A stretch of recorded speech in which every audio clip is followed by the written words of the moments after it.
I'd like to start with a question which is rather difficult, but I know you will answer it pretty well. I try. Could you describe the Basque Country to someone that's never heard of it? Okay, to make a long story short, Basque Country is a country split between France and Spain, so we do not have our own state, and we are 2 million or so. Among them, only 1 million or less speak Basque. Meaning what? Meaning the other half, they speak only Spanish or French. And the only thing in which we are agree is to disagree. To disagree about our identity, what it is to be Basque. Do you have to know Basque language to be Basque? No. We discuss a lot, we argue all the time, not only about politics, also about the language issue. And maybe our identity is our language, I don't know. But to put it in Sigmund Bauman's words, maybe our identity is liquid, which is a very contemporary thing to say. And I like it some way, that liquid identity. Like a Latino adagio says, in vino veritas, so we are liquid. There was a Basque song back in the 90s saying, we Basque people who are in the news but not in the maps. And that's our feeling sometimes. It is true that after the ceasefire of ETA, now we don't appear even in the news, which is a sad reality to say, but it is the truth, I feel. And that's what we have to deal with some way. I like to speak Basque language. Basque language is they say it is the oldest language in Europe. I don't know, maybe, but I'm not that interested in this fact. I prefer to say that our language may be old, but our literature is young, very young. Because for the first time now, we have 4 generations of writers working at the same time. That never happened before, because Basque language was prohibited, was forbidden till year 1975 when dictator Franco died. So that's very much Basque Country. It is a small country, a small language, but we have some advantages too, like freedom. We have freedom to create, because never mind, you can write a cutting-edge experimental poetry, or you can write a bestseller, you can try to do a bestseller, but the difference, you want to sell the same. So why try to do a best-selling books? Do whatever you want. That's one of the advantages of being Basque and writing in this small language.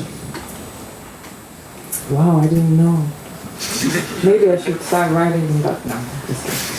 Well, lots of people, even some Basque people, have this ideal Basque country in their mind, which is full of green landscapes and shepherds and farms. Yeah, thank you. Thanks. Yeah, perfect. Yeah. So green landscapes and shepherds and farms, and that's partly Basque country, but there is another Basque country as well, which is dirty and smoky. And this Basque country has a rather big place in your literature. Could you tell us about the Basque country of your youth? Yeah. Most of the people now in the Basque Country, they live in the city. Even the people that speak Basque, or they live in the city. That was not 100 years ago, but now there is this way. in the 80s, back in the 80s, I remember that maybe our rivers were dirtier and stinking, and the air was unhealthy.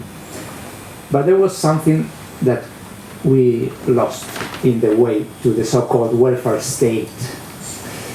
So I don't want to idealize back the 80s and these years, because these years were violent years with ETA killing policemen every other day, and the dirty war, like the Spanish government, a very weak democracy. I don't want to idealize these days, but I want to think about what it is lost in this way. And I feel that in the 80s there was a spirit of joint or solidarity between workers that now it is lost. And it has to do with the industrial landscape now vanished. Now all the old factories now are museums, and there is no one in this museum. Well, that's the truth.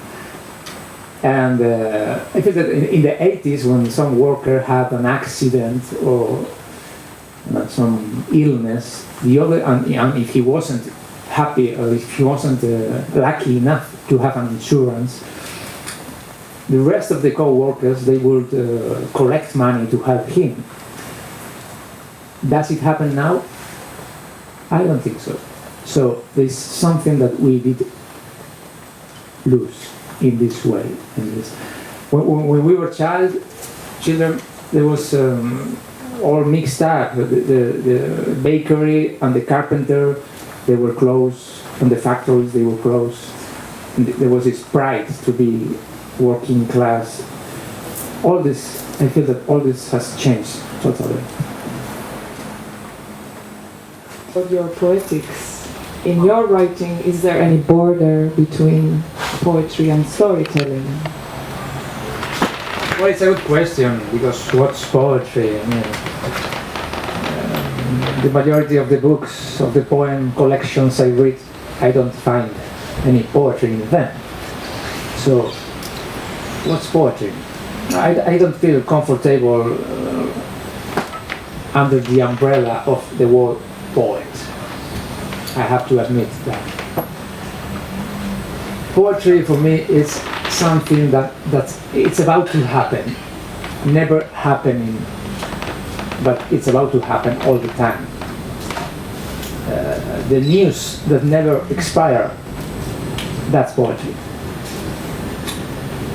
It's about, you feel when you read a poem that concerns to you, and it is something that it is about to happen without never fading out completely. Something like that. Catalonian poet Joan Margarit, he once said, a good poem is like a black box, and when you go through this black box, something changes. And it has nothing to do with understanding. You go into this black box, and when you get out, something changes, and you don't know what. And I like this way to think about poetry. Last night I discovered another Maite's home, Maite's place, another way to reach poetry, which is trip glasses. I don't know if you are familiar with this device. You can check it out in internet. But it has something to do with this black box idea. Something changes through these glasses. Sometimes I don't know. When I have some idea, I don't know if I have to write a poem, a song, a book for children, a short story.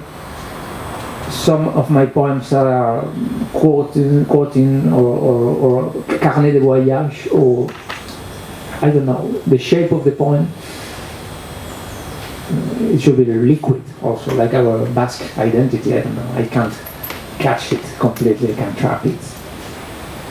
Yeah, it's raining here inside the tent, so I like this liquid water. I feel completely, Maybe we are in the black box. Well, this book, Iemand, LOOPT of the BRANDTRAP, you wrote actually in New York entirely. And I still remember when you went to New York. That was like 55 years ago or something.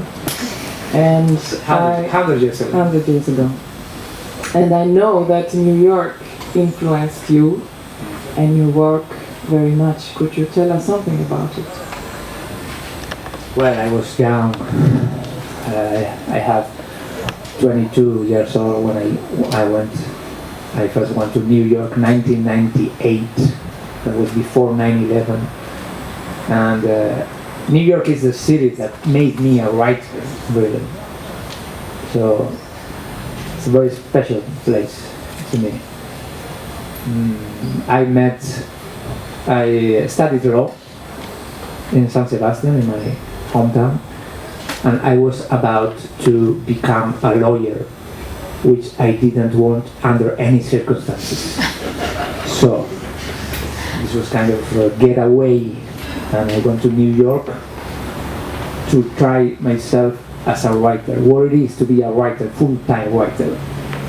I liked it very much. And I found in New York many artists, I don't know, I discovered the work of Jean-Michel Basquiat, the painter, which I like very much. You know that Jean-Michel Basquiat, he used to write down his girlfriend's phone numbers on the canvas, and then when he get angry with his girlfriends and when he broke up, he crossed out the phone number with a brush stroke, but the phone number was still there. I thought, I want to do something like that with poetry. And that's why I'm so grateful with New York and the people and the artists I discovered there. I discovered so many dead people, so many dead writers and musicians that helped me through the night. And they are like my dead friends or my dead roommates, like a spiritual roommates or something like that. And they live in New York. They still live there. And now, let's talk about pain. Let's talk about pain. Is pain a big source of inspiration in your poetry? Well, that's quite a question. Okay, I don't think that a writer is an entertainer, so or only an entertainer. I think that wherever there is pain, art, and of course literature has an opportunity.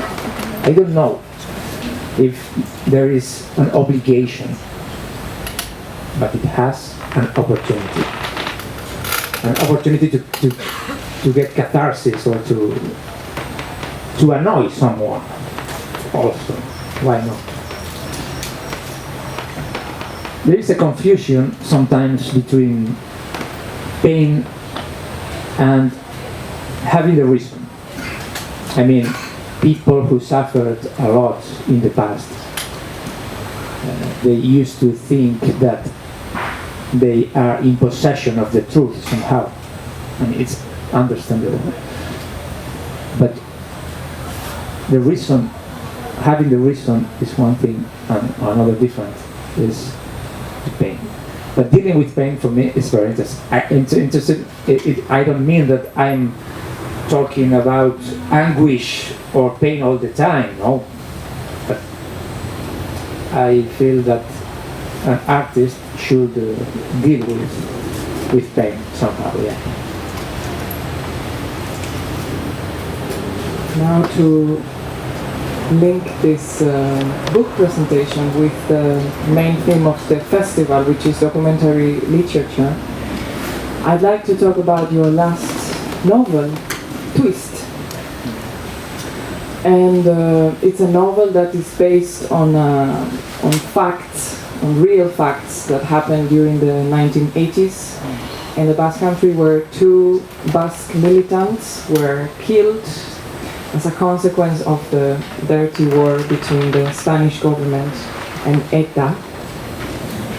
And my question is, what are the challenges a writer has to face or faces while writing fiction based on such traumatic incidents of a history of a country? Well, the difficulties are that you are walking through the sacred territory of pain. So there are people that is still alive, and the killers and the families of the victims are still alive, and that's the first point. And the second, maybe, it is that fiction should be believable. Reality, okay, reality, it is reality. Doesn't have to be credible. Reality is unbelievable for the sake of his own reality. But fiction, it has to be believable. And when you write about such subjects, you find out unbelievable things all the time, so you have to use the craft of fiction. You have to tell lies to tell the truth. This is another difficulty, maybe. I think we've reached the end of this beautiful presentation. And before finishing, I want to be very selfish and ask a personal thing to Harkaitz. Because I was there in the Basque Country last summer, and I wanted to find back my book, Iemand, LOOPT, of the Trap BRANDTRAP, the Basque version of it, because I knew it was somewhere buried in my parents' library. And I started to look for it. I couldn't find it. But I could not find that book, and I could not find any of the books I had of yours. I have stolen them. And I had these books with your signature and everything, you know, the drawing and everything. And so I was furious, and I asked my mom, but where are the books? Oh, yes, you and my sister, me and your sister, we just donated them to charity. And I'm really happy for charity, but you know, you know. But it happens all the time. A way to define poetry is that by the readers. The reader of poetry is a different kind of reader. It's a reader that comes back to these books. If you read only novels, you don't read the same novel twice. But if you are a poetry reader, you do so, and you come back to the poem. And it happens all the time that you are searching out a poem, a sentence, something you remember, something beautiful, a pearl buried in the poem, and you go there to this poem book, and the sentence is not there anymore. It never existed. So that's the beautiful thing about poetry. But I never heard about a whole collection of books. Yeah, so vanished.